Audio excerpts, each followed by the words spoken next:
Civil, artículos 1790 al 1846.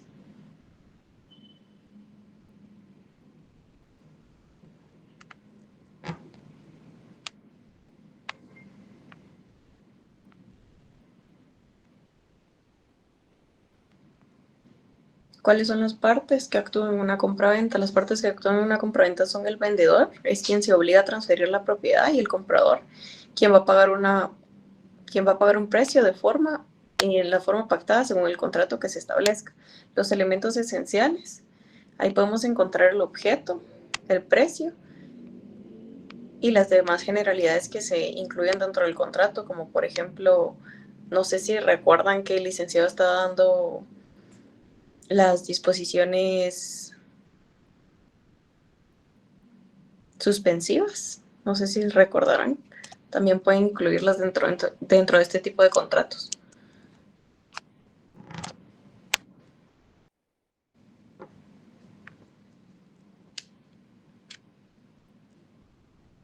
No sé si alguien tiene alguna duda, vamos a hablar de las características y los elementos.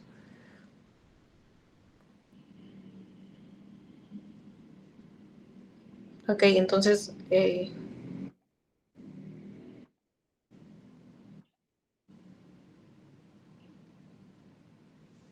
ok, permítame, no sé si solo la compañera tiene dificultad con su audio o si todos escuchan, tienen problemas para escuchar. Se escucha bien. De mi parte se escucha bien. ¿Se escucha bien, Natalie? Ok, muchas Se gracias. escucha bien. Seguimos.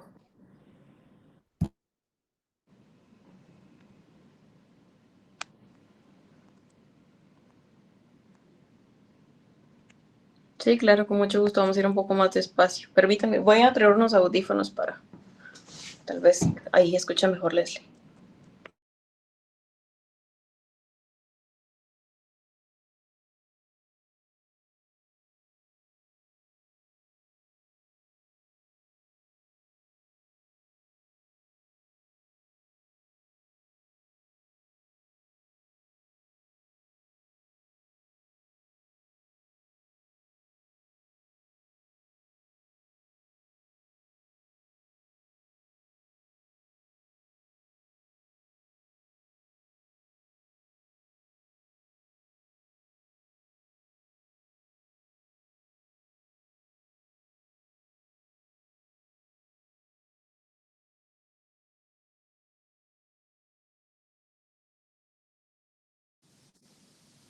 Bueno, listo, y creo que eso es lo mejor que puedo hacer por el audio.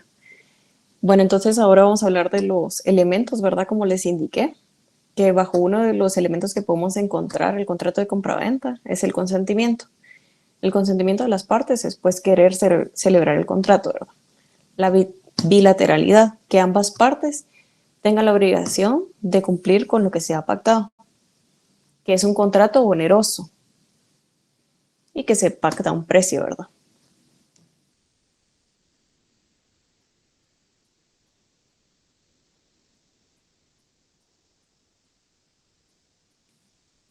El licenciado suele,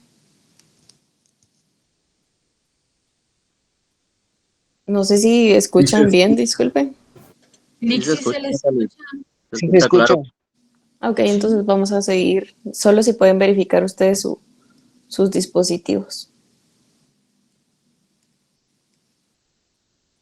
El licenciado suele dar claves con las cuales le gusta trabajar para poder hacer la redacción.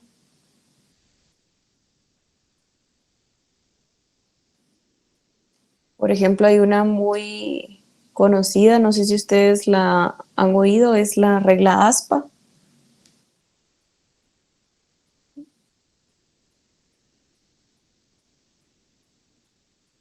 No sé si alguien la sabrá ahí, alguien que la sepa. Les Es la regalo. de antecedentes, saneamiento, precio y aceptación. Sí, correcto. Carnet. 2021-07956. Leslie Estefanía Ruiz Linares.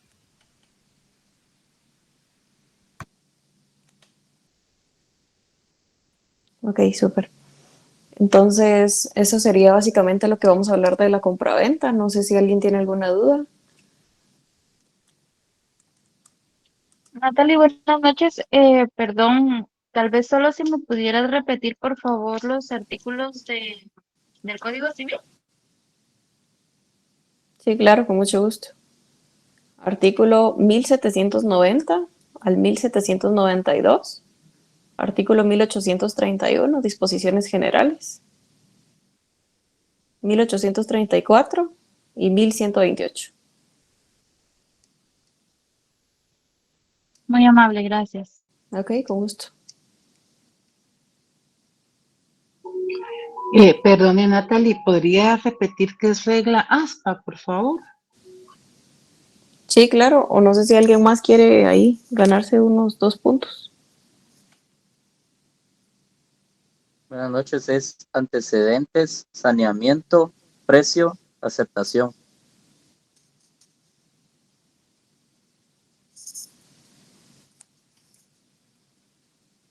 ¿Carnet? 2007, 144-33. Ok, ahora vamos a hablar de la donación. ¿Ya nadie tenía otra duda?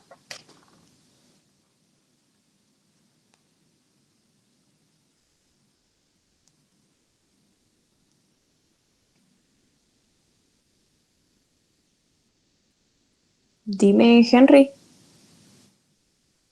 Buenas tardes. Solo aquí una cuestión con lo de ASPA, cuando la explicó el licenciado, de que tomarnos en cuenta que podía ser precio o también estimación del precio, ¿verdad? O del valor. Sí, correcto.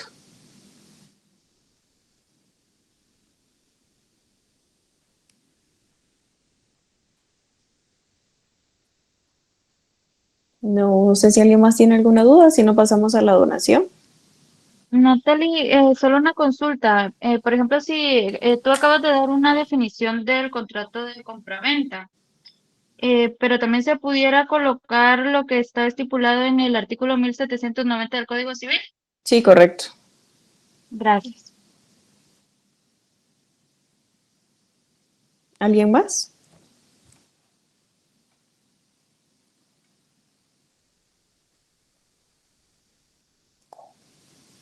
Bueno, no sé si alguien sabe qué es donación.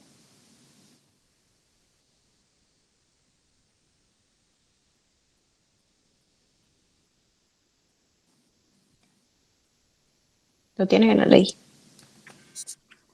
Natalie, es por el cual una persona transfiere a otra la propiedad de una cosa a título gratuito, artículo 1855 del Código Civil. Ok, perfecto. Entonces sí, como hoy nos dijo Zaida, la donación es transferir a título gratuito, ¿verdad? Entonces aquí entre las partes que podemos mencionar que celebran una donación son donante y donatario. El donante es, pues como yo les puedo dar un ejemplo como me lo aprendí todos los elementos que tienen los contratos, es el que dice mandante, donante, esos son los que dan, y el río, digamos, el pequeño es el que recibe. Entonces, eh, el donante es el que transfiere sin recibir pago y el donatario es el que recibe el bien. Los elementos esenciales son el consentimiento, al igual que en el anterior, el objeto, que es la transmisión del bien, y el ánimo de libertad, ¿verdad?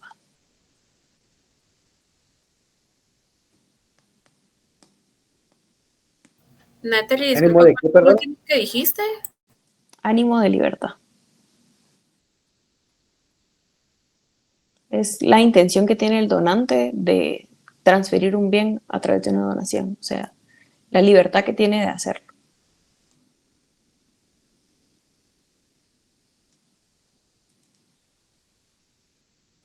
Las formalidades que debe tener una donación es que debe ir celebrada en una escritura pública, esta debe ser inscrita ante el registro de la propiedad y debe pagar impuestos. ¿Alguien me puede decir qué tipo de impuesto paga la donación? Es el 12% de IVA. Correcto, es el 12%. Hay tipos de donaciones. Entre las donaciones que podemos mencionar está la pura y simple, que es la normal, la más común. Hay revocables, irrevocables. Donación post-mortem.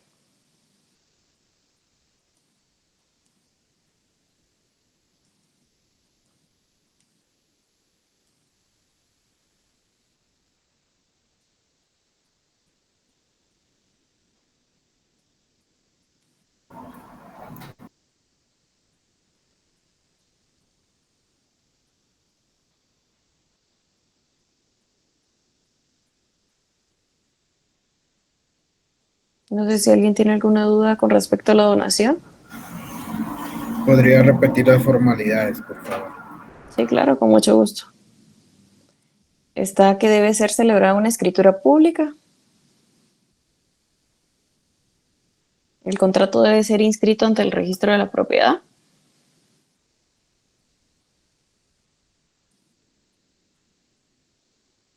Y se debe pagar el determinado impuesto, que como dijeron es el 12%.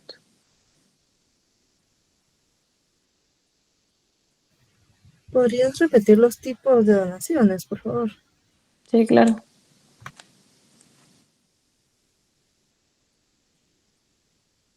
La pura y simple,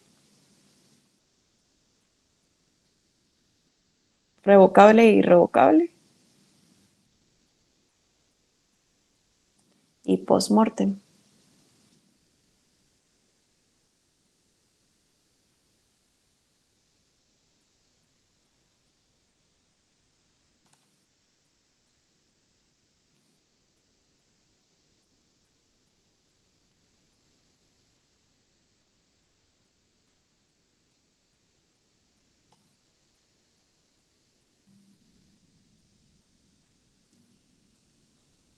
Algo importante a señalar de la donación es que, ¿verdad? No. Irma, el micrófono, disculpa. Gracias, muy amable. Que el donante no puede ser un menor de edad, un capaz o incapaz o ausente.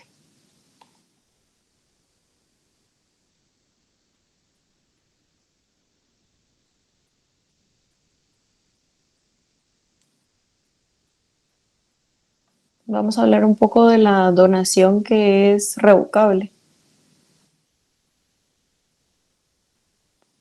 Esto básicamente podríamos decir que funciona así como las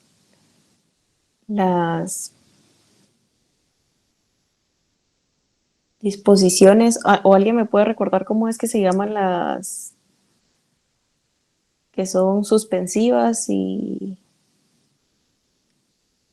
el otro tipo que no me acuerdo. Condiciones. Las condiciones, ajá, resolutorias y suspensivas. Entonces, algo así como una suspensiva, porque si no se cumple o si se llega a pasar algo, ¿verdad? Que sea pactado en el contrato de donación, eh, que no debió ser como ahí se estableció, entonces se puede revocar esa donación.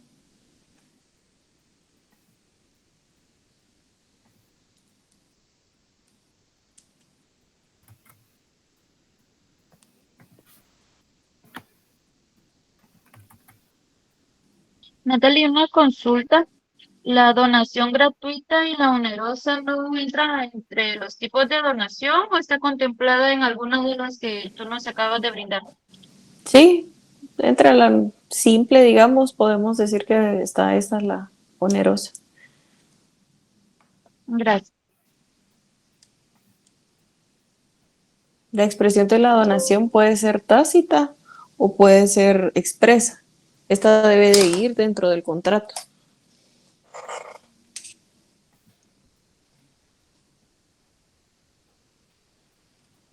Una diferencia, digamos, que podemos hablar entre el contrato de compraventa y de donación es que en la compraventa existe un precio, a excepción de la donación onerosa, y en la donación, ¿no? ¿Verdad? Es a título gratuito.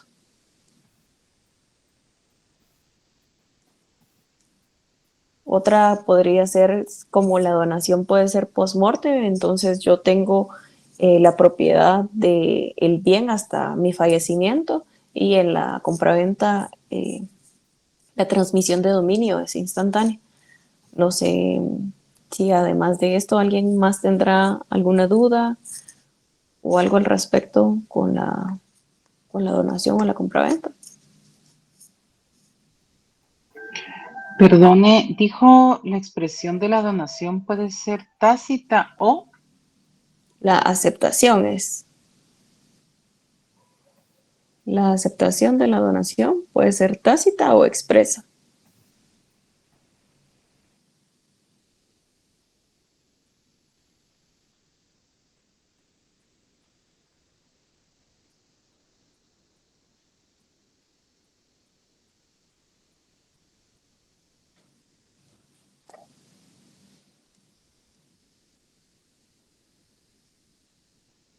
Natalie, en las donaciones que se aplica la regla ASEA, que es antecedentes, saneamiento, estimación y aceptación. Sí, podría. Aspa. Es que en mis anotaciones anteriores, la regla ASPA la había colocado el licenciado en los contratos traslativos de dominio. Por eso era mi consulta, porque él había hecho una diferenciación entre ambas. Ok, ¿y la donación es un contrato traslativo de dominio? Tengo entendido que sí. Entonces, ¿aplica o no aplica? Ok, gracias. Ok.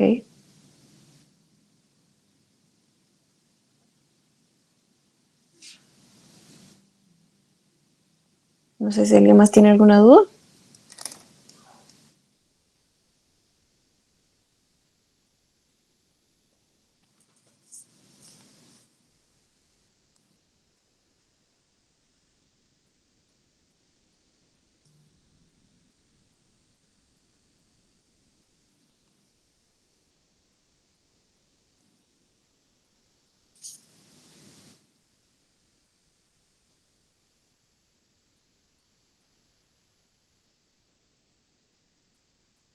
Ok, entonces voy a preguntar yo.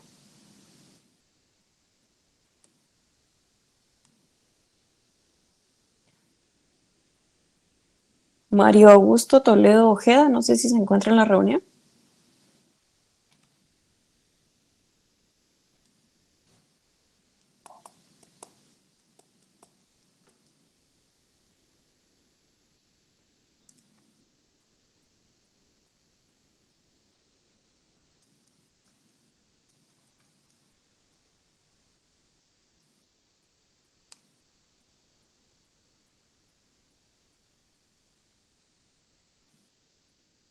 Heidi Lourdes Istoy Bol.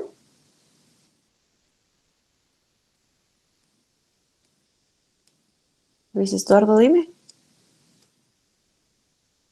¿Qué tal, Natalie? Buenas noches. Una consulta. ¿Se puede hacer una revocatoria ante una donación ya inscrita por un notario? Tendríamos que revisar el contrato de donación acerca de cómo fueron establecidas las cláusulas dentro del mismo, pero se podría hacer, dependiendo de lo contenido del contrato. La ingratitud hacia el donatario o hacia el donante podría ser una causa para poder revertir la donación. Tendrías que especificar exactamente en el contrato que así sería, que de ser cometido tal hecho, entonces se revocará la donación, aún así inscrita en el registro, entonces podríamos proceder a la revocación. Gracias.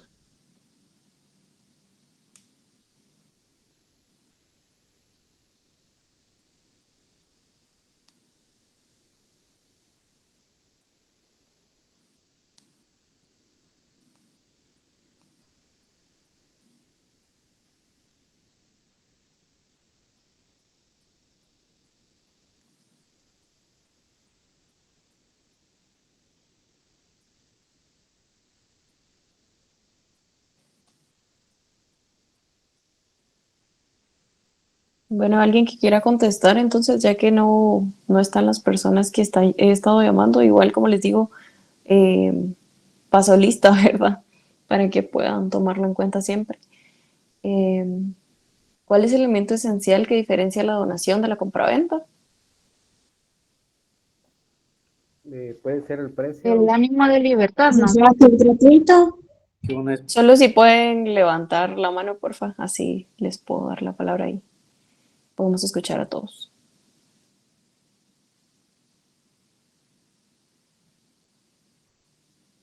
Ok, Heidi. Licenciada, según sé que una de las características es que tiene que ser gratuito. Gratuito, correcto. No me digan licenciada, díganme Natalie.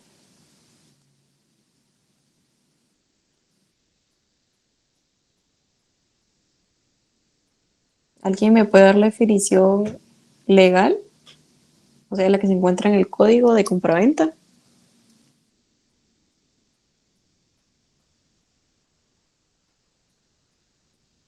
Leslie. Sería el artículo 1790 del título cuarto de la compraventa, del capítulo primero de las disposiciones generales. Por el contrato de compraventa, el vendedor transfiere la propiedad de una cosa, se compromete a entregarlo. El comprador se obliga a pagar el precio en dinero.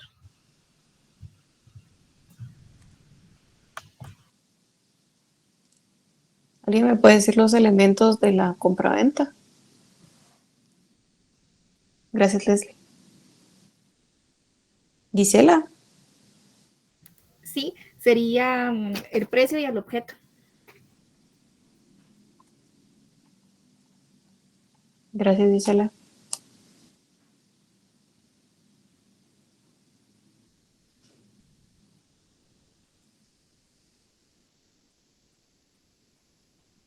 Ok, y si a su oficina se presenta la persona A indicando que quiere dar a su hijo sin gastar mucho dinero un bien inmueble, ¿qué le recomendaría?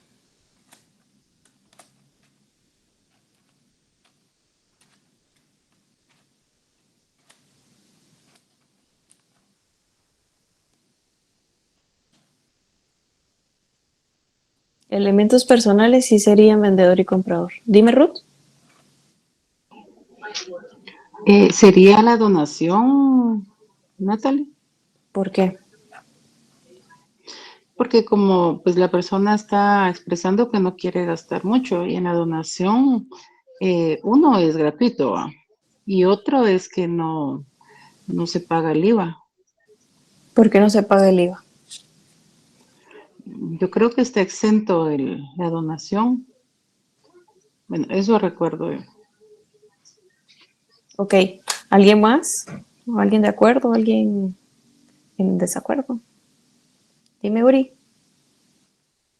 Solo para como ampliar un poquito, estaba viendo yo en el Código Civil, en el artículo 1855 de las donaciones entre vivos. Ahí explica más o menos cómo es que se realiza la donación, para que lo tomemos en cuenta. Y en el artículo 1856 me causa un poquito de duda porque dice la donación entre vivos también puede ser remuneratoria y onerosa. O sea que en algún momento también puede ocasionarse algún gasto en relación a la donación, de acuerdo a este artículo. Sí, correcto. O sea, la donación puede estar bajo un precio, ¿verdad? No necesariamente tiene que ser gratuito o a título gratuito. Entonces se puede establecer un precio el cual debe pactar, o sea, cumplirse al momento de hacer la donación. Entonces no necesariamente podemos pensar de que por ser una donación va a ser más barato que hacer una compraventa, porque les doy el ejemplo. Una donación, como ya habíamos dicho, Marlon, no sé si querías hablar. Sí, buenas noches. Sí, precisamente una de las cuestiones que yo consideraba tomar en cuenta era el valor registral de la propiedad, algo así que se fuera a transferir, para determinar si era más factible una compraventa o una donación por el tipo impositivo, ¿verdad? Sí, correcto. No sé si ustedes sabían, pero los impuestos son pagados sobre el valor que sea el mayor, ¿verdad? Ya sea el del avalúo, el del registral, el del DICABI, el de la MUNI, o sea, depende cuál sea el mayor valor y sobre ese se paga el impuesto. Entonces, en una donación siempre voy a pagar el 12%.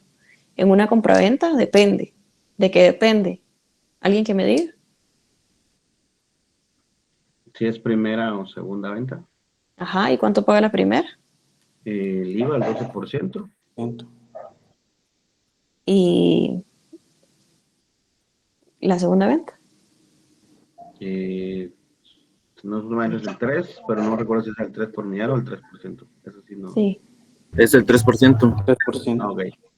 Ajá, entonces, en una compraventa pagamos, en una donación, perdón, siempre pagamos el 12%, en una compraventa depende si es la primera o la segunda venta.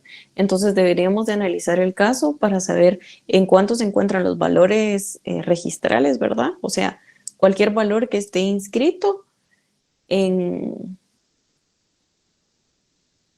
matrícula, y entonces ya sobre ese tendríamos que ver cuánto tenemos que pagar de impuesto y qué es lo que nos sale mejor celebrar, ¿verdad?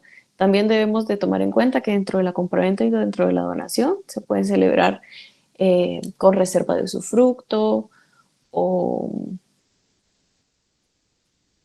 con condiciones. También podemos celebrar las compraventas a plazos, financiadas. O sea, esto dependerá mucho del tipo de contrato que queramos dar al final, ¿verdad? Entonces, no sé si con respecto a los impuestos, ¿alguien tiene alguna duda? Voy a explicar un poco de cómo es el contenido del contrato, cómo debe ir acompañado y cómo se va al registro de la propiedad.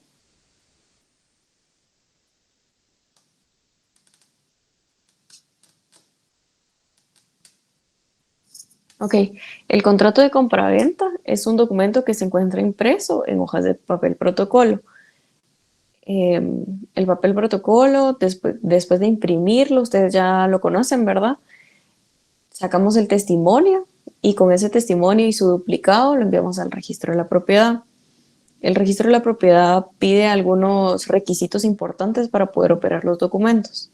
Por ejemplo, el pago del arancel que pide el registro como honorarios, una carátula y ver si los documentos van relacionados, que vayan juntos, y entonces en ese momento que se hace el ingreso, se va a repartidor automático, ¿verdad? Que él es el que le asigna a un operador y luego de eso que sale operado, vamos al registro de la propiedad a retirarlo de manera física. No sé si ustedes ya sabían, pero está implementándose un nuevo sistema del registro de la propiedad virtual en el cual podemos ingresar hasta el momento donaciones y compraventas de un bien inmueble, personas individuales, de manera virtual a través de la firma digital.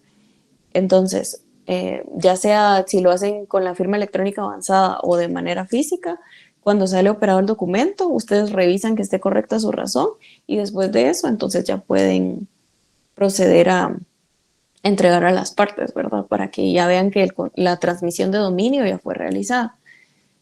Si es una compraventa, entonces tienen que revisar al momento de ingresar al registro de la propiedad si es el pago la primera o la segunda venta y subsiguientes para pagar el impuesto. El pago del impuesto, ¿alguien me puede decir cuándo se puede hacer con timbres?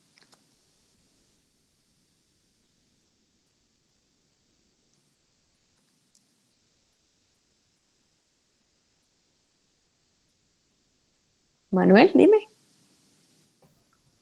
Tengo entendido que es cuando es una venta subsiguiente, una segunda venta subsiguiente, se paga el 3% hasta 3,000 quetzales en timbres.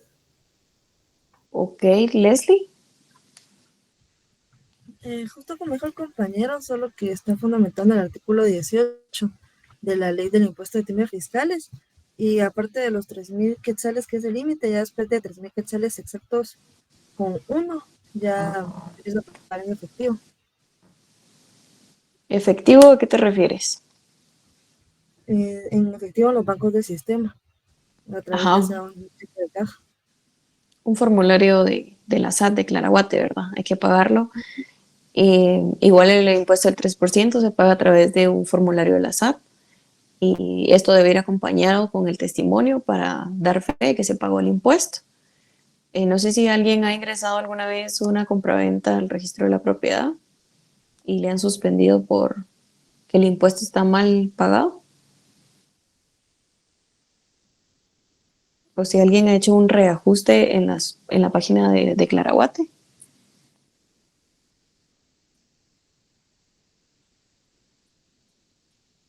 Bueno, si alguna vez les pasa, de Claraguate ustedes pueden entrar y rectificar su formulario para pagar el impuesto que les haga falta, ¿verdad? Por ejemplo, si ustedes ingresaron su compraventa por 10,000, he de decirles que la compraventa la pueden pactar ustedes en el valor que quieran, ¿verdad? O sea, si ustedes quieren vender su bien inmueble por 5 quetzales, lo pueden hacer, no hay ningún problema, pero el impuesto siempre se paga por el valor mayor. Entonces, pagan su impuesto correspondiente y si por algún motivo ustedes pagaron, por ejemplo, no se dieron cuenta que el valor que se encuentra inscrito en la MUNI es mayor al que se encuentra en el registro de la propiedad y pagaron, ¿qué les diré? El 20% menos, entonces con el reajuste del declaraguate ingresan en su formulario en la parte de abajo, llenan los datos correspondientes y entonces ya hacen el pago de lo que les hace falta nada más y vuelven a ingresar al registro de la propiedad para que les supere.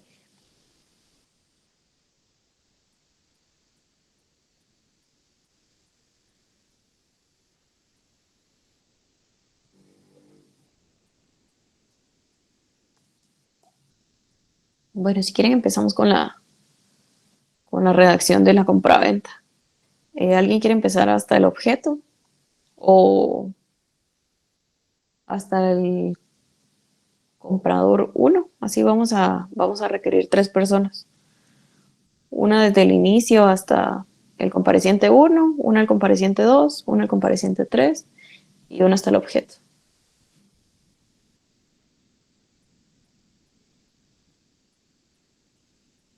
¿Alguien que empiece?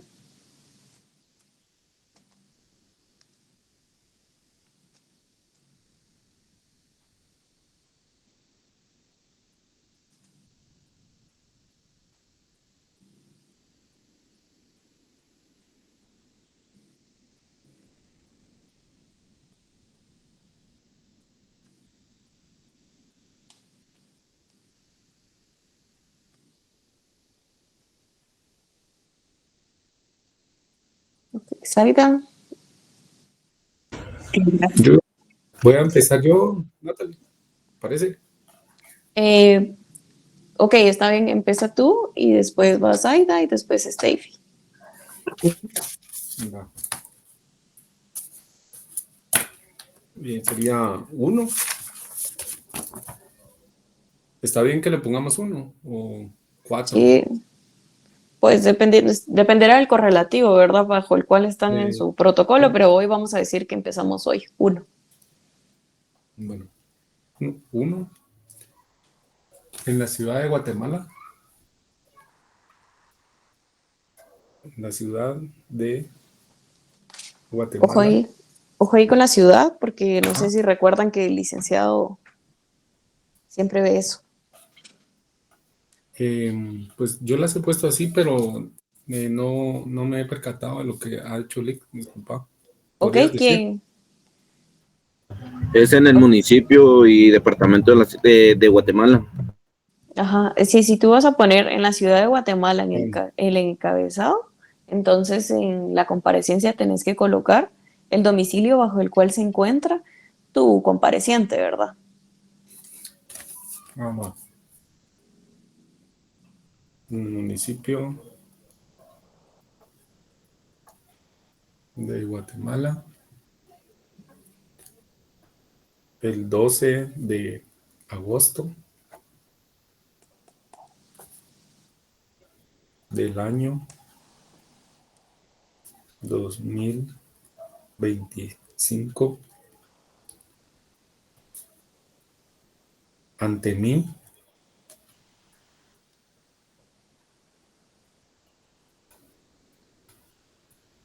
Dinora Castellano Rodríguez. Perdón, soy yo. Hamilton. Israel Hernández. Soy XOY. notario de compraventa, ¿verdad? Sí, Comparece. Ujú. compraventa de bien inmueble, vamos a hacer un bien inmueble. Ok. Comparecen por una parte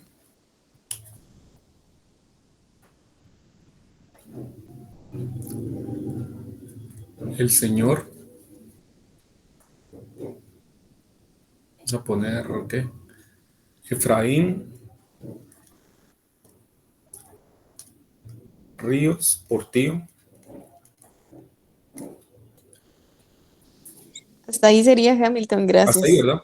Va. Sí, correcto. No sé quién sería la compañera que sí.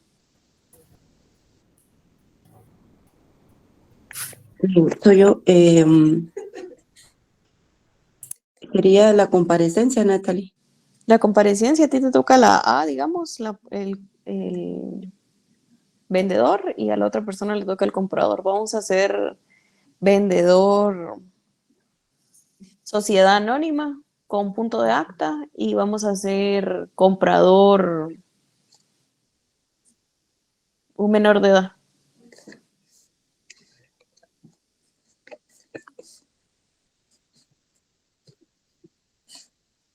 Ok, entonces sería, por una parte comparece el señor Mario Rolando Obando Ramos, de 73 años de edad, casado, licenciado en economía, guatemalteco, de este domicilio, quien se identifica con el documento personal de identificación con código único de identificación número 3330, 68,123, 101, extendido por el Registro Nacional de las Personas de la República de Guatemala,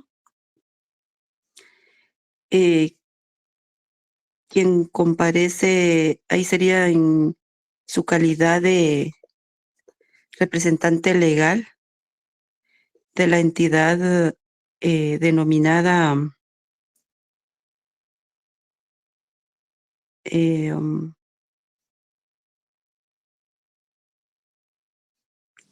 Solo Reina. espérame, Zaida, dame un minuto.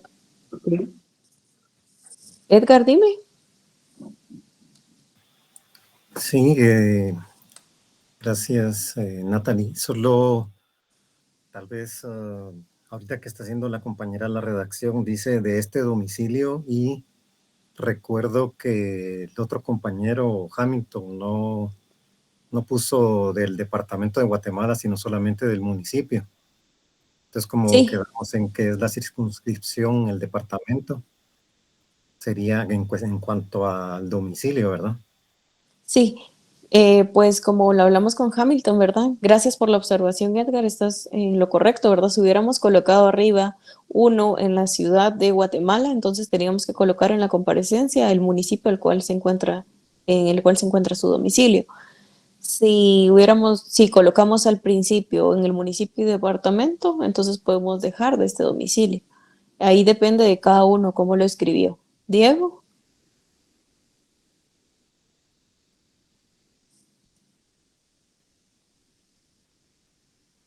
Buenas noches. Dime. Solo para verificar, si fuera un menor de edad, sería la comparecencia. Por eso, por ejemplo, comparecen los señores María Alejandra, sus apellidos, y el señor Mario y sus apellidos, quienes comparecen en el ejercicio de la patria potestad de su hijo menor, el nombre del hijo, quienes acreditan su calidad con la certificación de la partida de nacimiento extendida por el Registro Nacional de las Personas en la ciudad de Guatemala. Diego, solo, disculpa, Terminemos la primera comparecencia, que es la del vendedor, y luego nos vamos a la del comprador para no confundirnos, y ahí vamos más o menos en lo correcto. Ah, bueno. Zaida, no sé si puedes proseguir, ahí vamos en quien actúa en su calidad de, pongámosle administrador único y representante legal, y seguimos. Ok. Quien comparece en su calidad de administrador único y representante legal de la entidad denominada cívica, sociedad anónima, lo que acredita con el acta notarial de su nombramiento, autorizada en el municipio de Guatemala, departamento de Guatemala, el día 10 de julio del año 2025, autorizado por el notario Luis Osvaldo Argueta Morales, que se encuentra debidamente inscrito en el Registro Mercantil General de la República, bajo el número 450.480, folio 930 del libro 300 de auxiliares de comercio. No sé si ahí va el número de NIT también, Natalie, o solo así. Sí, correcto, pero como dijimos que no tenía las facultades suficientes, entonces necesitábamos punto de acta. Híjoles, eso sí no lo sé hacer. No sé cómo redactarlo. Yajaira, dime. Buenas noches.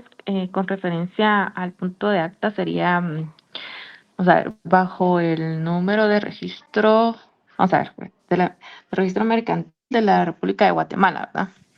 Bajo el número de registro 666-282, folio 455 del libro 804 de auxiliares de comercio. El acta autorizada en la ciudad, en esta ciudad, el 16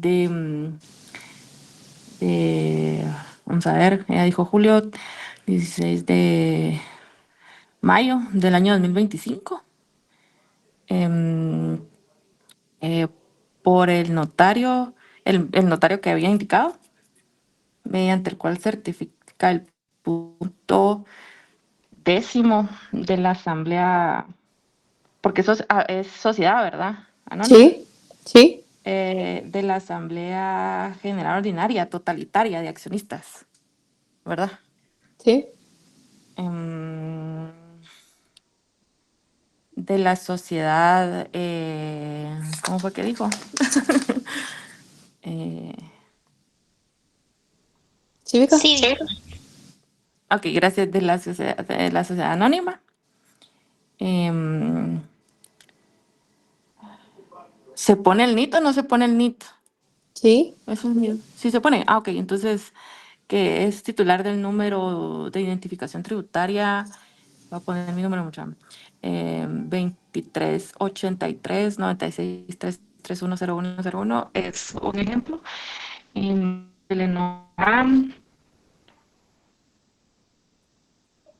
Como en el instrumento como la parte vendedora. No sé si me faltó algún dato.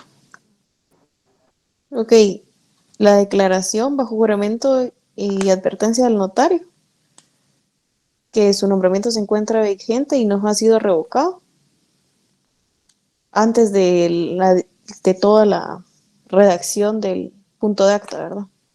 Eso sería todo. Después está correcto. Ok, Luego, gracias. gracias a ti. Luego la B, vamos con la B. ¿Quién era la persona que iba a decir la B? Y yo, pero vamos a ver. Vamos a ver si me sale porque de menor de edad no sé. Por otra parte, comparece, puedo mencionar primero al menor de edad y después a los padres, o al padre que lo va a representar. Sí, está bien.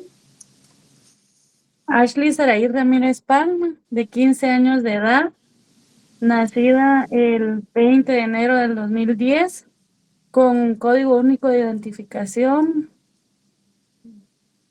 2053, 05482, 2101. Vamos a ver. ¿Quién actúa bajo el ejercicio de la patria potestad y representado por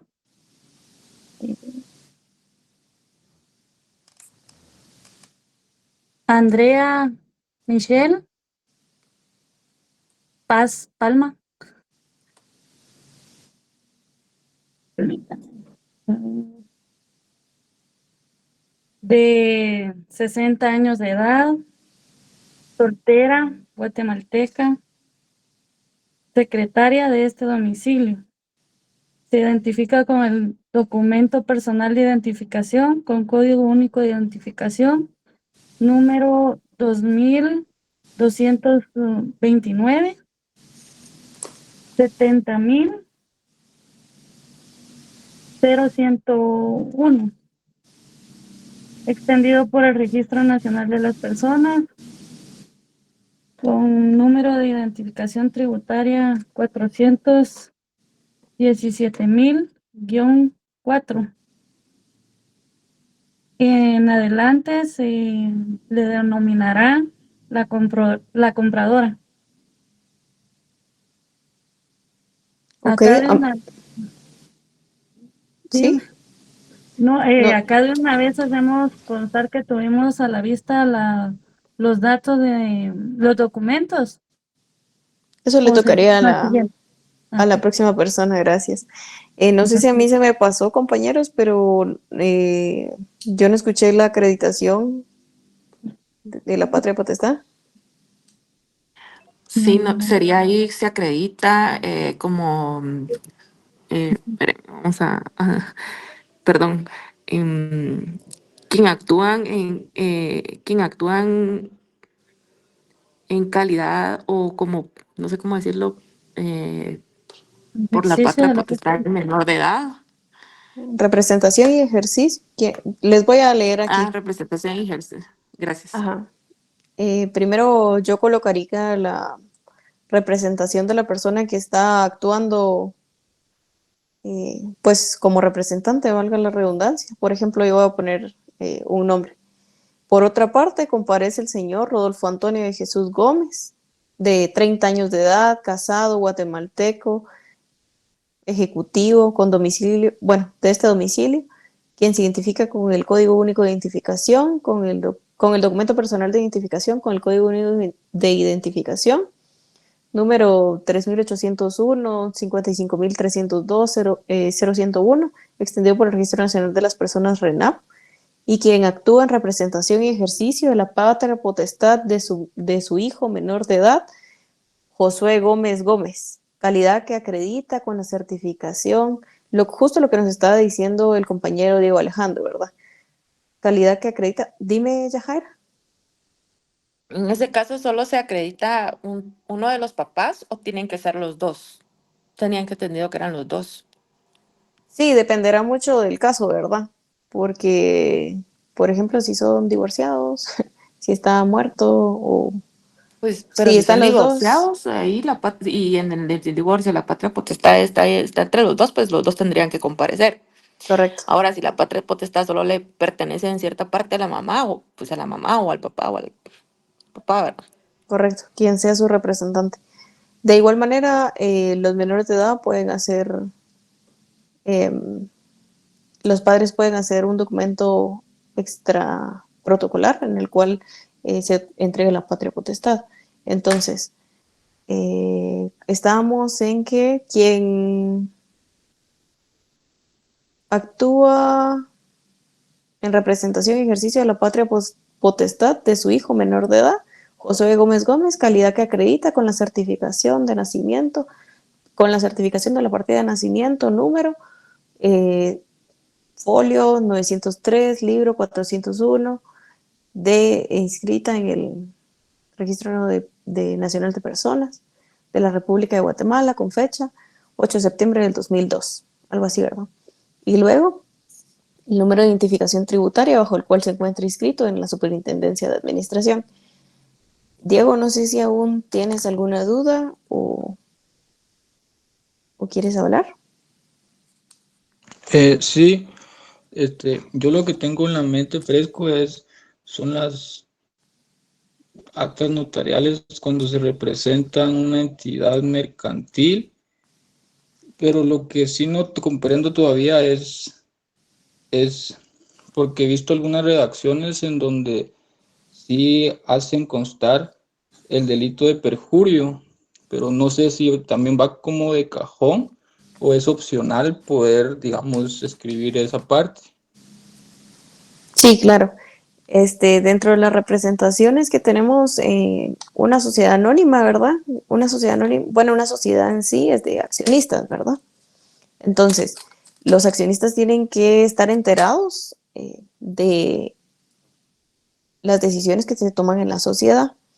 Para hacer constar estas decisiones, normalmente se celebra una asamblea. Entonces, dentro de esas asambleas se toman las decisiones, ya sea ordinaria o extraordinaria. Yo creo que esto lo tuvieron que haber visto en mercantil, pero no sé si tendrán ahí más duda con respecto al tema. Pero bueno, celebran una asamblea, se toman las decisiones y de esa asamblea se toma toda, el secretario la lleva en una certificación. Entonces, en el libro de accionistas se detalla todas las decisiones que se tomaron, dependiendo del tipo de administración que tenga cada sociedad. Vamos a suponer que es por gerentes y entonces la administración se lleva a través de un secretario y tiene un libro de accionistas, y dentro de este libro de accionistas tuvimos una asamblea general ordinaria en la cual tomamos la decisión de vender un bien inmueble, ¿verdad? Entonces, para no llevar toda la asamblea a la persona que está celebrando el contrato de compraventa, es decir, el notario, entonces se lleva un punto de acta. ¿Qué es un punto de acta? Solo la transcripción de exactamente el punto bajo el cual se autorizó a la sociedad anónima a, en este caso, hacer la compraventa del bien inmueble. Entonces, en esta acta notarial viene un notario y transcribe el punto literal en el cual se facultó al representante a celebrar el contrato, y entonces esa acta notarial es la que se utiliza para facultar al representante a celebrar el contrato de compraventa en este caso. No sé si quedó claro, si tienes duda. Por lo que entendí entonces sería de que se dan las generales de ley y la acreditación de esta persona va a quedar con el punto de acta, transcribir el punto de acta. No, tú tienes que escribir tu comparecencia normal, ¿verdad? El nombre del representante, DPI, las generales normales, que son estado civil, nacionalidad, domicilio, todo lo normal, tu nombramiento, en el cual te nombraron como administrador, como gerente, o sea, como órgano representante, como la persona que va a representar a la sociedad, y en específico, si en el nombramiento dentro del acta del nombramiento no se encuentran las facultades suficientes para llevar a cabo dicho contrato, que en este caso es una compraventa, entonces se celebra la asamblea que ya les dije, y entonces dentro de esa asamblea ya tenemos la facultad suficiente para celebrar el contrato de compraventa. ¿Ahí te quedó más claro, Diego?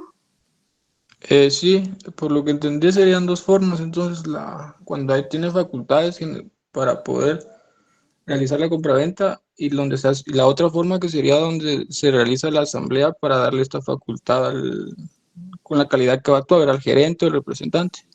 Al representante, sí, correcto, así es. Gracias. ¿Ok? Luisiano.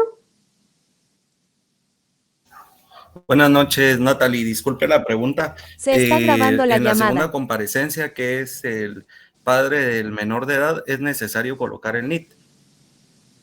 ¿Y por qué ¿Cómo se es? coloca? Perdón. Sí, claro. El contrato de compraventa se coloca el NIT porque, como les comenté, es por formalidad legal, se necesita para poder inscribir en el registro de la propiedad y hacer los pagos de los respectivos impuestos. Entonces, para poder, así como la identificación del DPI, la identificación de la superintendencia, te acredita para poder pagar lo que sea necesario según el contrato que celebres. En un contrato de compraventa tenés que colocar los números de identificación tributaria por el tributo que estás pagando pues, dentro del contrato. Gracias, muy amable. Ok, Uri. Solo una consulta en relación a lo de la representación de la sociedad anónima. Como se hizo en un libro de actas de la sociedad anónima, lo que se emite, pregunto, tengo entendido que es una certificación del libro de actas, del punto exacto de donde se menciona la representación del representante y donde estipula pues cuáles son los alcances que puede tener la representación. Eso es lo que el notario lo hacen en un acta de representación. Y eso es lo que nosotros colocamos en la escritura de compraventa, ya haciendo referencia al instrumento, a la fecha y quién lo elaboró, que en este caso sería el notario que lo levantó. ¿Así lo entiendo yo? ¿Estoy bien? Sí, estás bien. Es que esto depende de la administración de la sociedad. O sea, se puede hacer a través de una certificación, el punto de acta, se puede hacer incluso a través de la misma asamblea, o sea, no necesariamente se tiene que hacer un documento en el cual se transcriba el punto exacto en el cual se facultó al representante a celebrar el contrato. Pero quien daría fe ahí sería prácticamente el notario, porque es el que va a dar fe de la representación en su momento. Porque si fuera solo el libro de actas de la asamblea, pues no tendría validez, porque no te van a dar el libro para que lo tengas ahí presente, pues a la hora de que nos toque emitir. Entonces sí sería la certificación, y obviamente pues autorizada por un notario. Y esa es a la Buenas noches, jóvenes. Hola, Lick, buenas noches. Vean, pues, todo tiene que ser por medio de acta. En las representaciones, el trabajo del notario o la función notarial va a consistir en calificar esos documentos que acreditan la representación, es decir, si tiene esas facultades o no las tiene.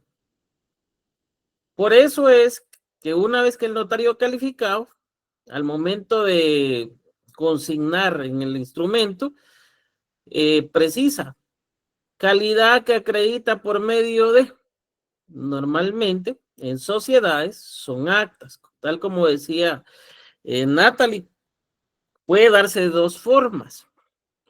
Que para ese evento, en el caso de sociedades anónimas, por ejemplo, la sociedad le faculte, o sea, por medio de asamblea, al gerente para que pueda vender algún bien, transferir algún bien, o independientemente de, quizás no sea el gerente, sino el que tenga esa facultad sea el gerente para poder otorgarle esa facultad a un mandatario. Para no hacernos bolas, veámoslo desde el punto de vista del gerente. La primera opción, la sociedad, en una única ocasión, el gerente no tiene facultad para vender bienes de la sociedad, no tiene la facultad. Se reúne asamblea, la asamblea dispone de otorgarle esa facultad por esa única vez al gerente. Y entonces eso va a través de acta de asamblea. Obviamente, esa acta de asamblea es el notario cuando acredita la calidad que acredita por medio del acta número tal y tal, autorizada en la ciudad, o si no tiene, porque a veces el libro de actas hay números, si no tiene, no hay números, por medio del acta autorizada en el municipio y departamento de Guatemala el 15 de mayo de 2025, autorizada por el notario tal y tal. Está acreditando la calidad. El notario se está haciendo responsable de que esa persona sí tiene las facultades, que él ya calificó ese documento y que sí tiene las facultades para poder comparecer en ese acto. Por eso es grande la responsabilidad, porque si no tuviera las facultades, ¿quién asume esa responsabilidad? Posteriormente el notario establece, hago constar que la representación que se ejercita es suficiente y de conformidad con la ley para el otorgamiento del presente contrato. El notario dice es suficiente. Si no fuera suficiente, imagínense ustedes, no quisiera estar en los zapatos de ese notario que está calificando el instrumento y que está diciendo, ese instrumento sí es suficiente para que se otorgue este contrato. Es la primera opción, no tiene las facultades, pero la asamblea le otorga las facultades. Segunda opción, que ya de por sí el gerente, por medio de asamblea, quede facultado para cualquier transferencia de dominio o adquisición de bienes de forma, mientras dure en su cargo, en su puesto.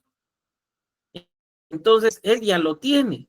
¿Qué es lo que se necesita ahí? De igual forma el acta. El acta donde él tiene las facultades, esa acta, obviamente esa representación tiene que estar debidamente inscrita en el registro mercantil. Se va a hacer mención de eso y de igual forma el notario hace constar que sí tiene esa calidad.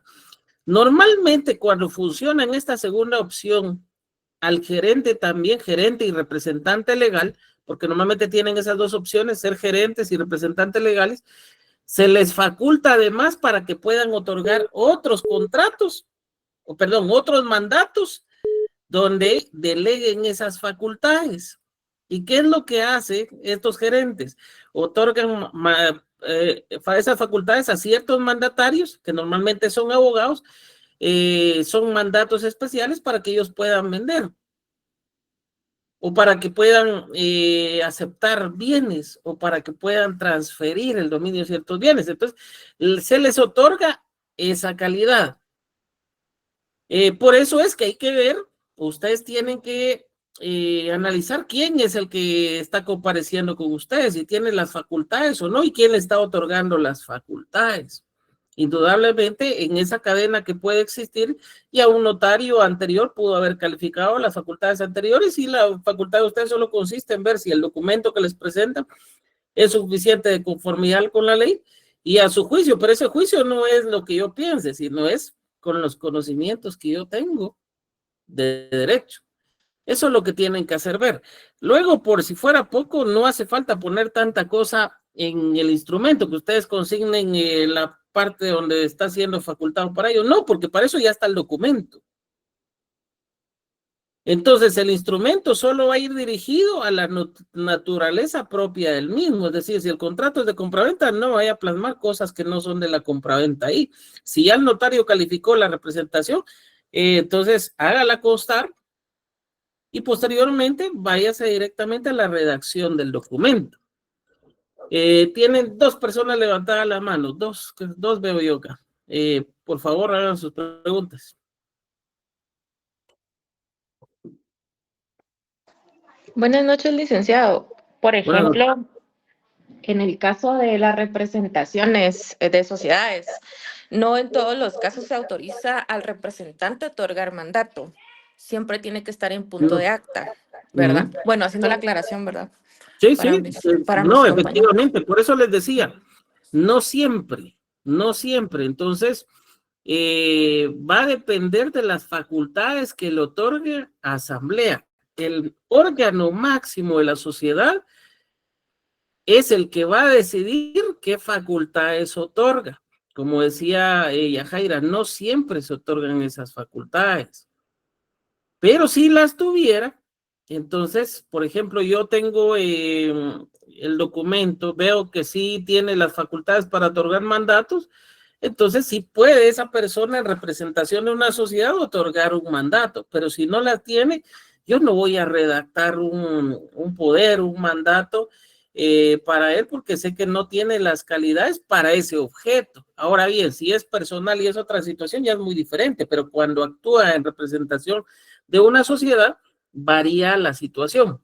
¿Quién tiene más? ¿Quién tiene otra pregunta? Vi a alguien más levantada, con la mano levantada.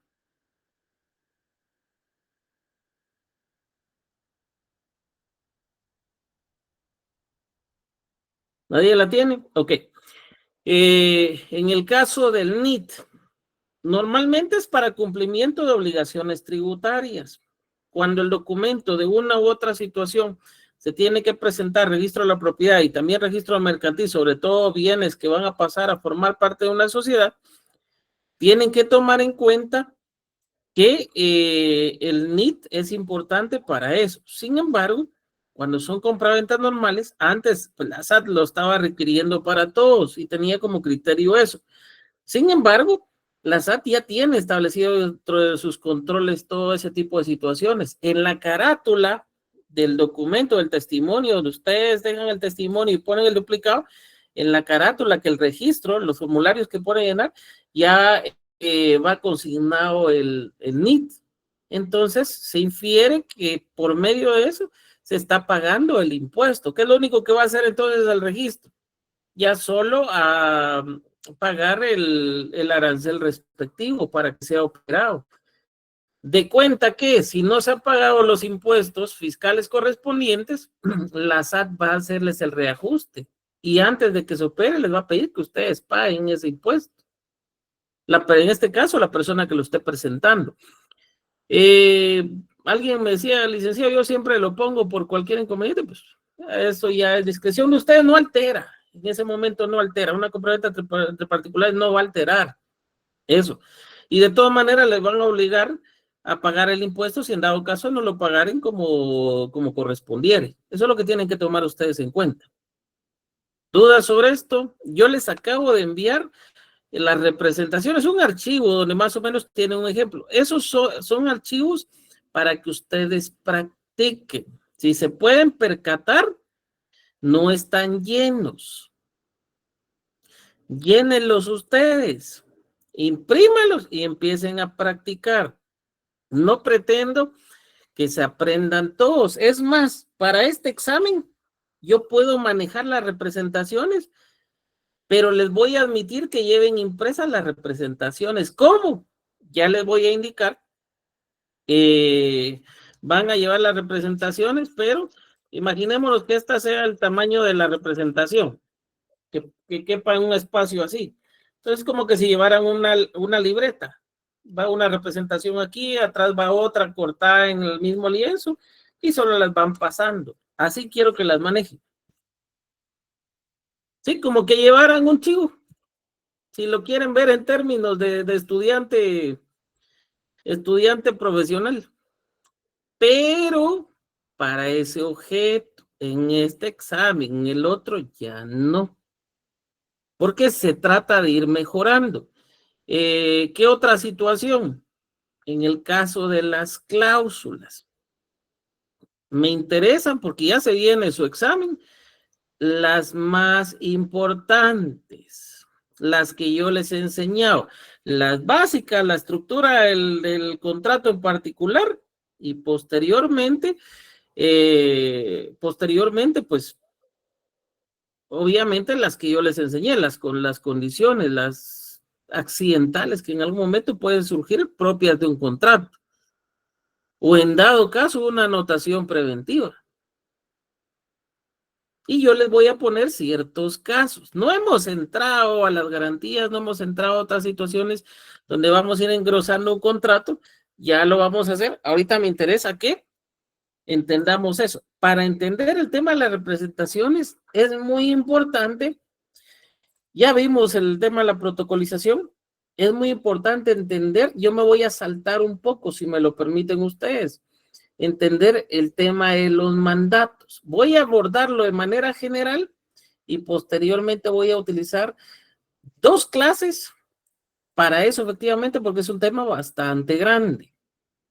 Y aún así, todavía en algún momento voy a pedirle a un experto del Archivo General de Protocolos que vaya y les explique directamente sobre los motivos de suspensión de los mandatos, porque dicen que a veces juzgando nosotros aprendemos más, somos buenos para juzgar, entonces a veces es bueno analizar los errores que se cometen constantemente al presentar un mandato. Esto es porque para que no les suceda a ustedes, ¿sí? Entonces, de manera general, solo vayamos aprovechando que estamos en esta parte y para atender el tema que van las representaciones, vayámonos directamente al mandato. Y quiero explicarles ciertas situaciones sobre eso. ¿Dónde está el tema del mandato, jóvenes?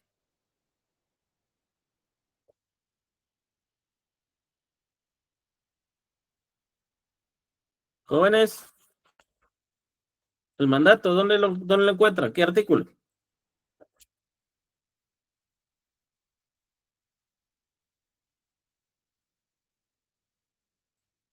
Si tienen su ley ustedes ahí, los veo abriendo en la primera parte.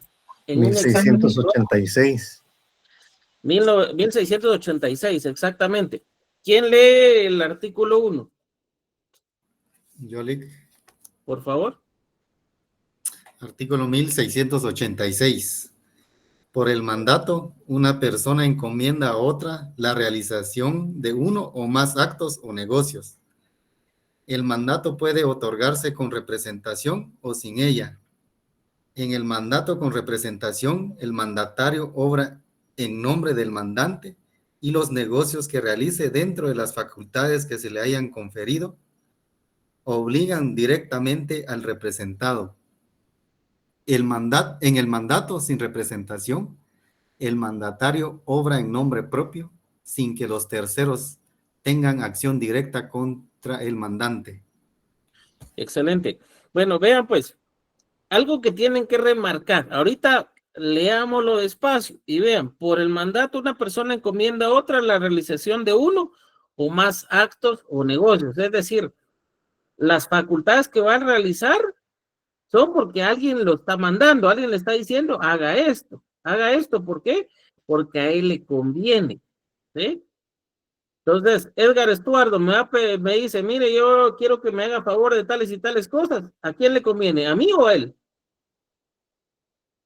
A él, a Edgar Estuardo. Entonces, esa es la situación. Por el mandato, una persona le dice a otro qué hacer.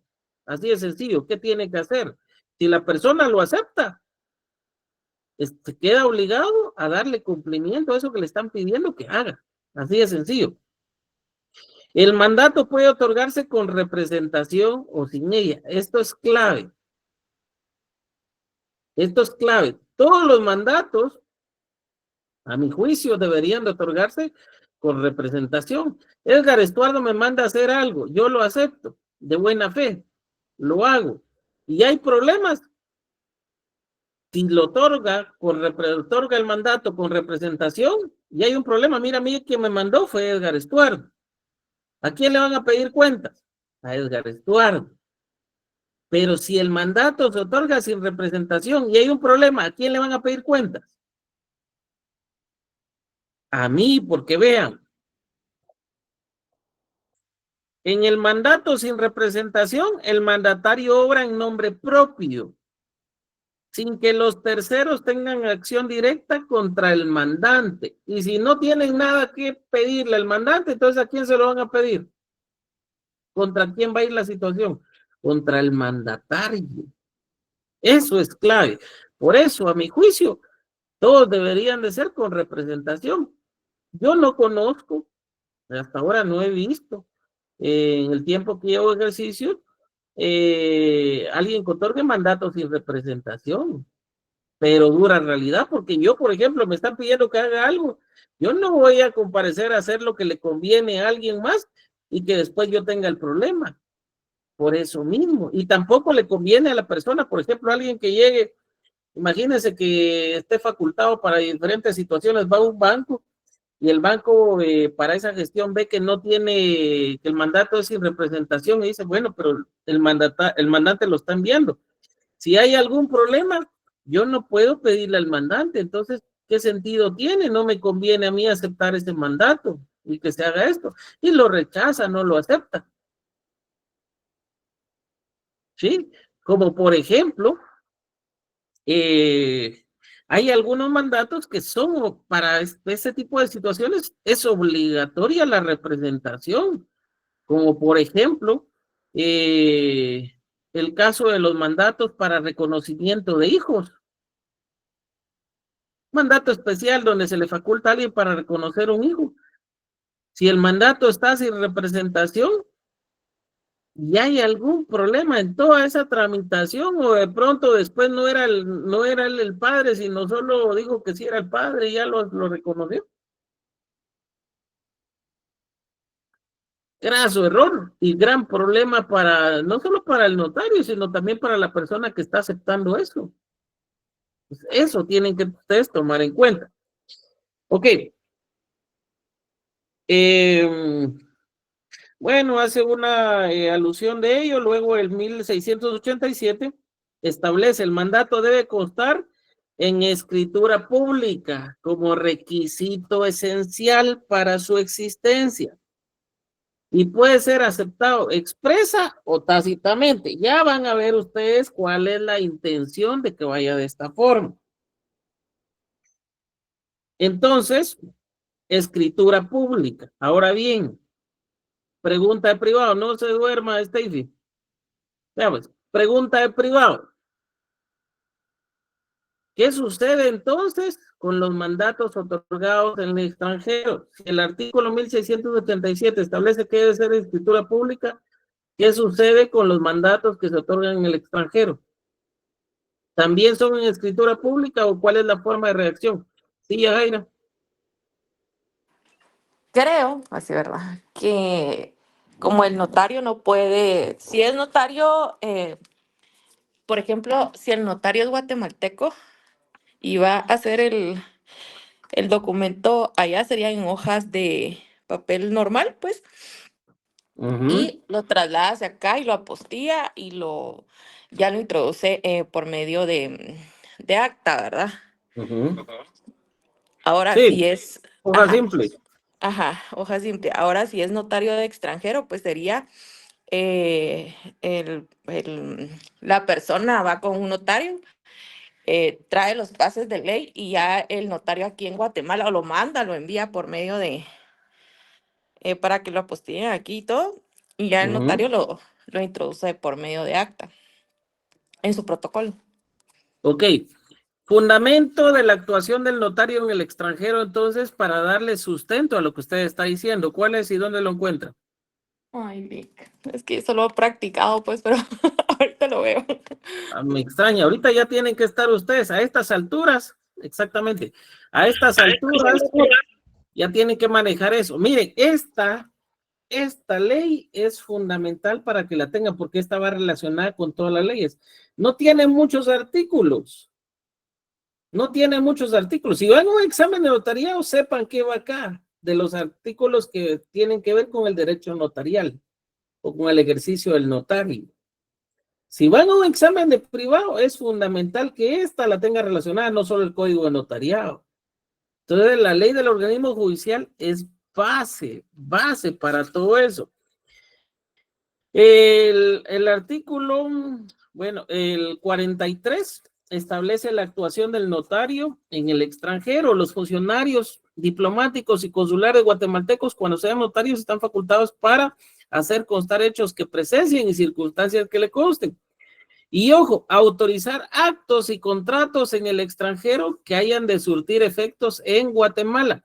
No me vayan a autorizar un documento que vaya a surtir efectos en Suiza, porque entonces no le aplicaría. Ahí, si surte efectos allá, tiene que ser con las leyes del país. Que surtan efectos en Guatemala. El notario no puede sacar el protocolo notarial, no lo puede sacar el país. Por eso es que su actuación es en hojas simples. Asimismo, podrán autorizar a los notarios guatemaltecos y todos lo harán. Ahí hay una S, no sé si lo tienen algunos códigos, lo harán en papel simple, surtiendo sus efectos legales. Mire, ¿por qué papel simple? Fundamento. Ahí está el fundamento. Surtiendo sus efectos legales como acto notarial a partir de la fecha en que fueren protocolizados en Guatemala. ¿Por qué lo tengo que protocolizar, señor notario? Pues el artículo 43 lo establece. Para que surta efectos deben de ser protocolizados. Y como ya vimos cómo protocolizar el otro día en clase, lo lamento por los que no asistieron a clase presencial, ya saben cómo protocolizar, incorporan ese mandato. Licenciado, ¿puede incorporar una copia? Se va al infierno. Tienen que incorporar el original. Licenciado, ¿y el impuesto? Entonces, el impuesto lo pega en ese documento. Lo adhiere, son estampillas fiscales, las adhiere en ese documento. Si fuera un mandato general, serían 10 quetzales. Veámoslo así, 2 timbres notariales de 5 quetzales que deben ir pegados en ese documento. Si fuera un mandato especial, fueran, ¿cuánto? 2 quetzales de impuesto fiscal. ¿Cuántos timbres serían entonces? Veámoslo así, 4 timbres fiscales de 50 centavos. En el documento original, es decir, en ese mandato proveniente del extranjero al momento de protocolizarse. Licenciado, ¿y cómo sabe entonces el registro de poderes que yo ya pagué el impuesto? Sencillo. Usted, al momento de redactar el testimonio de la protocolización, usted adjunta copia de la escritura de protocolización y copia del mandato. Obviamente tienen que ir los folios, tienen que visualizarse los folios y en la copia se van a ver que los timbres sí están adheridos. No vaya a sacarle una fotografía y va a pegar la fotografía del timbre porque va a tener problemas. Pero ahí se percatan que está adherido. Otra de las situaciones, en la razón del testimonio, el notario hace ver el número de los timbres. Y entonces, bajo esa consigna, ya se opera en el registro de poderes. Ah, licenciado, y solo eso. ¿Puede entonces alguien hacer una compraventa en el extranjero, una compraventa de bien inmueble? Sí, por supuesto. Licenciado, entonces sería en el registro de poderes. No, miren. La protocolización se hará de la forma que establece, bueno, vamos a ver, surtiendo sus efectos legales como acto notarial a partir de la fecha en que fueren protocolizados en Guatemala. Es decir, un mandato, porque obviamente va al registro de poderes, pero si fuera una compraventa, ¿a qué registro? Registro General de la propiedad. La propiedad. Propiedad. Yo me encuentro en el extranjero, viene alguien, encuentro otro guatemalteco y me conoce y me dice, mira, estoy interesado en tu casa y todo, te la puedo comprar, hagamos el contrato, mira que hay un notario guatemalteco, ¿puede o no puede? Sí. ¿Qué dicen ustedes? ¿Sí puede o no puede? ¿Puedo yo vender la propiedad? ¿Podemos hacer el negocio jurídico? Sí, sí se puede, licenciado. Sí se puede. Ahora bien, ¿es necesario para eso que la otra persona me pague el precio del inmueble y yo le tenga que entregar la casa si no estamos en Guatemala?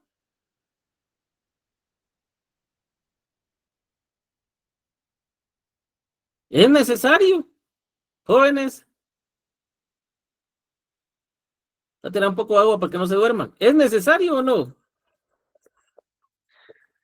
Compraventa, vuelvo y repito, repasemos otra vez la compraventa. ¿Dónde está la compraventa? Es que yo creo, Perfeccionamiento. licenciado, que usted dijo que está el acto jurídico y el negocio jurídico. Exactamente. Entonces, por lo que explicó en la última clase. Entonces, se Ajá. puede hacer el negocio sin necesidad de que se haga como que la transferencia, ¿verdad? No. ¿O es No, el acto? No, es diferente, eso es diferente, eso es diferente. Yo creo que ahí se me están confundiendo. La pregunta es si se puede formalizar el negocio jurídico, si se puede llevar a cabo el contrato. Es decir, el negocio jurídico ya lo pactamos. Formalizamos el contrato, se llevaron a cabo las dos situaciones, lo que me estaba haciendo la diferencia Yajaira. Entonces se hizo el negocio jurídico y se perfeccionó a través del contrato, pero la compraventa como tal, ¿en qué momento queda perfecta? El contrato de compraventa queda perfecto 1791 entre las partes del momento en que convienen en la cosa y en el precio. Y ojo con esto, aunque ni la una ni el otro se hayan entregado. Entonces no importa que yo esté en Madrid, que esté en Suecia, que esté en Londres, esté en cualquier parte del mundo. O sea, el contrato quedó perfecto, no hace falta que yo entregue el bien, no hace falta que la otra persona también me entregue el dinero. Podemos pactar inclusive que o me puede entregar un cheque, o podemos pactar día y hora de la entrega del inmueble y día y hora de pago de forma diferente. Pero en ese momento la compraventa ya quedó perfecta, porque no hay necesidad ni que se haga entrega de uno ni del otro. ¿Estamos acá? ¿Sí? Ven que me toca que retroceder nuevamente a los contratos que ya les he explicado. Bueno, ahora veamos. Representaciones, volvamos al mandato. 1600, ¿qué? 86. 86. Entonces, en escritura pública. Sin embargo, el Código Civil establece ciertas situaciones cuando no es necesaria una escritura para el caso de los mandatos. Pero escuchen esto, recuérdense. Ahorita, vámonos hacia 1964, cuando el Código Civil, este Código Civil que actualmente tenemos, empezaba a funcionar. Y en ese momento estableció que no era necesaria la escritura cuando se tratara de asuntos cuyo valor no excediera de 1000 quetzales, en cuyo caso podría otorgarse el mandato en documento privado legalizado por notario, en acta levantada ante el alcalde, porque el alcalde en ese momento pues cumplía un rol importante, o juez local con las formalidades legales, 1000 quetzales, cuando no supera los 1000 quetzales. Actualmente ya ningún negocio funciona con 1000 quetzales. Por eso es imposible que encontremos un mandato. Aparte, el mandato normalmente no se consigna con monto, es un contrato de valor indeterminado. Por eso es que al ser un contrato de valor indeterminado, difícilmente se va a poder calcular ese valor y siempre le van a exigir la escritura pública, a menos que sea un mandato proveniente del extranjero, en cuyo caso de todas maneras va a tener que protocolizarlo y presentarlo al registro de poderes. Ok, vamos a ver. Sin embargo, si el mandato se refiere a la enajenación o gravamen de bienes inmuebles o derechos reales sobre los mismos, es obligatorio el otorgamiento del poder en escritura pública, aunque el bien lo pongan en 1000 quetzales o menos de 1000 quetzales. Si se refiere a bienes inmuebles, tiene que otorgarlo en escritura pública. Y cuando la representación se confiere por castas poderes para la asistencia a juntas y demás actos en que la ley lo permite, el mandato para asuntos judiciales queda sujeto especialmente a lo que establece la ley procesales. Obviamente, escritura pública. Escritura pública. Actualmente, todos los mandatos que he visto son en escritura pública. Ahora bien, quiero hacerles mención de ciertas cosas para que entendamos las cuestiones más generales de los mandatos. ¿Por qué? Porque no quiero realmente que ustedes vayan a su ejercicio profesional y me cometan estos errores. No por respeto y por ética profesional no voy a decir el nombre del libro ni el nombre del profesional, pero no vayan a decir ustedes ni se les ocurra decir que el mandato específico es, y ojo con esto, solo para las facultades que están en el 1692. y póngale ahí una calaverita. No se les ocurra decir que el mandato especial es solo para esas facultades. No, ahí póngale, no decir que el mandato es solo para esto, si quieren. ¿Por qué? El Código Civil es claro hasta establecer en el 1690, el mandato es general o especial. Ya sabemos que por la ley del orden judicial también va a haber uno judicial. El general comprende todos los negocios del poderdante, todos los negocios del poderdante. Por eso es delicado otorgar un mandato general, porque prácticamente se le está dando la vida completa a alguien. Todos los negocios del poderdante. Y el especial se contrae a uno o más asuntos determinados. Y vean cuál es la diferencia. Si yo solo le quiero otorgar la facultad a Steffi Palma para que venda mi casa, solo esa propiedad, perdón, solo esa facultad,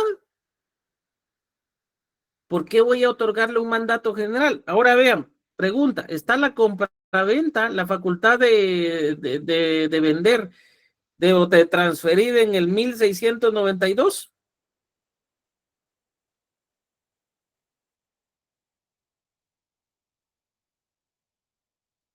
No. Entonces, ¿qué tipo de poder tengo que otorgarle a Steffi Palma? ¿Un mandato especial para vender? Un mandato general con cláusula especial. Con cláusula especial. No, ¿por qué le voy a otorgar yo toda la administración de mis negocios si solo quiero que ella me venda un bien? No cierre su cámara, Steffi, no se asuste. No le voy a preguntar ahorita. Un mandato especial para comprar. Un mandato especial, porque solo le voy a otorgar una facultad, es decir, el 1690 es claro, el especial se contrae a uno o más asuntos determinados. Puede ser que venda, o que compre y que rente ese bien, y le voy a otorgar facultades especiales, pero no le voy a otorgar toda la administración de mis negocios. Por eso es que si me dicen que el mandato especial es solo para las facultades que están en el 1692, se van al infierno. Porque lo que el 1692 está estableciendo, y por eso tienen que entender, tienen que analizar, a mí me interesa que analicen. Se necesita poder especial para donar entre vivos, contraer matrimonio, otorgar capitulaciones matrimoniales y todo lo que está ahí, que son cuestiones civiles. El Código Civil lo que está diciendo es que esas situaciones directamente, si las van a realizar como facultades, no pueden ir en un mandato general, sino van a ser en un mandato especial. Ojo, y el 1693 establece una excepción de facultades especiales dentro de un mandato general. Por ejemplo, el poder general necesita cláusula especial y no la trata como una facultad, sino solo la pone como una cláusula. No es que sea otro mandato, sino si esa situación, esa facultad se va a otorgar dentro de un poder general, no lo puede hacer dentro de las facultades generales, tiene que hacerlo dentro de una cláusula especial. Por eso no es necesario, a mi consideración, y también varios operadores del Archivo General de Protocolos tienen ese mismo criterio, que no hace falta que en el objeto de contrato consignen mandato general con cláusula especial. ¿Por qué? Basta con que diga mandato general y que vaya dentro de las cláusulas, esa cláusula especial donde otorgue esa facultad. ¿Qué facultad tiene que ir por medio de esa cláusula? Para enajenar, hipotecar, afianzar, transigir, gravar o disponer de cualquier otro modo la propiedad del mandante y para todos los demás actos o actos en que la ley lo requiera.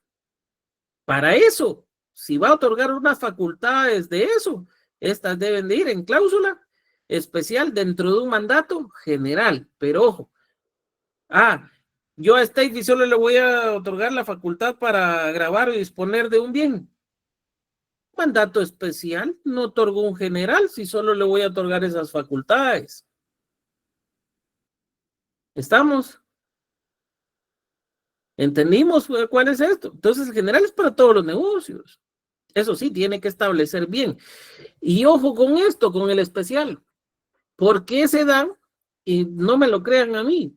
Si ustedes van al archivo y le preguntan a los operadores, van a entender esta parte. Y ustedes me comprenderán ahorita por qué se los voy a decir también.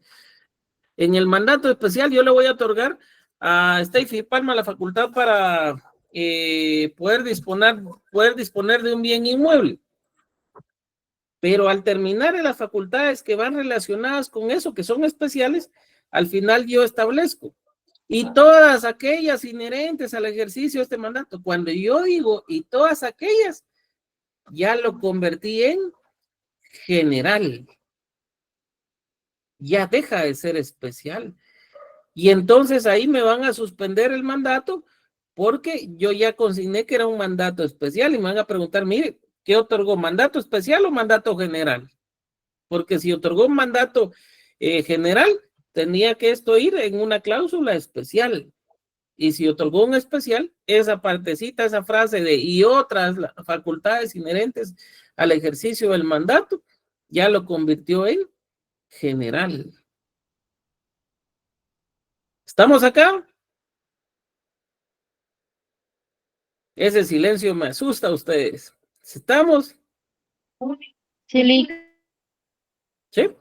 Lick, estamos ahí.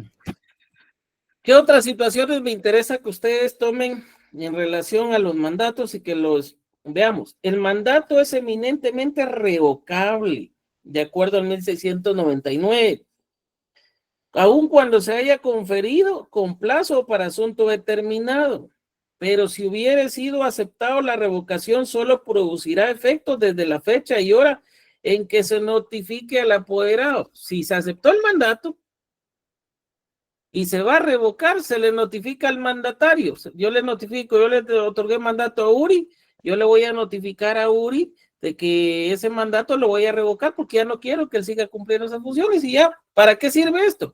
Si Uri me va obviamente a deducir el pago del mandato, pues obviamente, pues, a partir de ese momento más bien, sí, está bien, pero estos son mis honorarios y yo tengo que proceder a pagárselos. Ojo, el mandato no es eminentemente gratuito. Por naturaleza, el mandato es oneroso.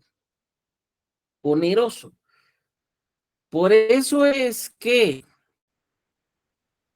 para cuando un mandato se hace de forma gratuita o a título gratuito, ojo, la aceptación debe ir expresa. Es decir, si en el mandato no se consigna si se otorga título oneroso o título gratuito, se entiende que es oneroso. ¿Sí? Ahora, si es específicamente dice gratuito, debe ser aceptado por el mandatario de forma expresa. Y ojo con esto. Mucho ojo con esto que les voy a decir ahorita. En el extranjero a veces cometen el error algunos colegas de hacer mandatos a título gratuito. Cuando viene acá, el notario lo protocoliza, lo presenta al registro de poderes y se lo suspenden. ¿Por qué cree que se lo suspendieron? Porque no está la parte expresa de la aceptación del título gratuito. Exactamente. La aceptación también debe ir en la misma forma en que se requiere para el caso del mandato. Obviamente no está en el extranjero el mandatario, entonces la aceptación debe ir en escritura pública. ¿Cómo se puede hacer, licenciado? Tengo que hacer otra escritura aparte de la protocolización. No, hombre, no se engañe. En la protocolización haga comparecer al mandatario y que de una vez conste la aceptación. Recuérdense que va a favor de él y en el acto de protocolización puede comparecer la persona cuyo favor es otorgado el documento o está siendo protocolizado. Y ya lo presenta al registro de poderes y ya se ha aceptado, pero si no va la aceptación, aquí no es porque aquí el mandato no va a surtir efectos del momento que la persona comience a ejercer las facultades. Está bien, se dio la aceptación, pero la ley requiere que esa aceptación sea de forma expresa. Yo les sugiero a ustedes que vayan tratando de utilizar los términos legales, expresa, tácita, incluso hasta cuando, si quieren, hasta cuando hablen con sus parejas, mira, aceptás ser mi novia, no le dicen nada, bueno, decime, porque entonces, mira, no solo hace falta que me lo digas, tu manifestación y tu aceptación tiene que ir de forma expresa. Ah, pero si se ríe y les da un beso, ah, bueno, la aceptación fue de forma tácita, dicen ustedes. ¿Sí? Ven, empiecen a utilizar eso en su vida diaria, les va a ayudar. Ya cuando lleguen a su examen privado, cuando estén ejerciendo, van a tener esa jerga jurídica, van a tener ese dominio. No me voy a extender mucho hoy porque ya estamos sobre la hora y sobre el tema que quiero ya extender ya es de forma práctica. Pero quiero ver de qué manera este día sábado realizamos un taller. Voy a imprimirle determinados documentos y vamos a ver cómo van ya directamente esos documentos en el protocolo notarial. Y cómo se hacen testimonios, protocolizaciones, pago de impuestos, cómo los cubren, cómo los pagan, vamos a hacer ciertos ejercicios. Y para eso tienen que estar presentes. No han estado asistiendo todos a las clases presenciales. No han estado asistiendo. El problema es que el día del examen le doy la bienvenida a un montón de nuevos. ¿Sí? Y no se vayan a extrañar de que los trabajos, algunos ni los califique. ¿Por qué?